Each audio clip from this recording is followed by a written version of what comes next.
Anne-Sophie Lapix quitte le 20h de France 2, Léa Salamé lui succède dans un climat délicat. Anne-Sophie Lapix s'apprête à tirer sa révérence plus tôt que prévu, elle présentera son dernier journal télévisé de 20h sur France 2 le 26 juin prochain. Ce départ, bien que discret et sans heurts, marque un tournant majeur pour la chaîne publique.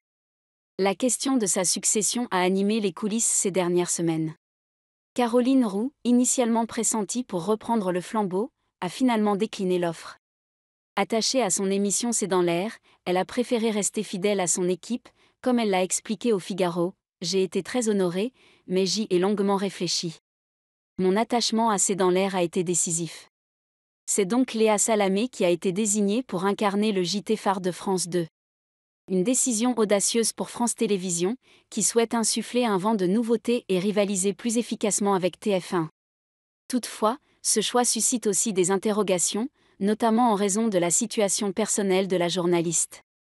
Compagne de l'eurodéputé Raphaël Glucksmann, une figure montante de la gauche et potentiel candidat à l'élection présidentielle de 2027, Léa Salamé se retrouve au cœur d'un débat éthique. Si son compagnon poursuit ses ambitions élyséennes, peut-il être accueilli dans un journal présenté par sa conjointe ? Ce possible conflit d'intérêts inquiète en interne. D'autant que Glucksmann a confirmé aux Parisiens qu'il n'envisage aucun retrait de la vie politique. « Cela ne change rien pour moi », a-t-il affirmé avec fermeté.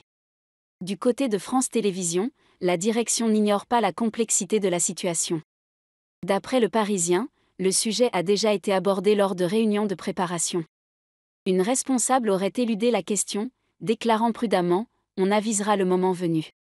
Autrement dit, aucune décision n'est encore prise, mais toutes les options restent ouvertes, mise en retrait temporaire, remplacement ponctuel ou autre ajustement.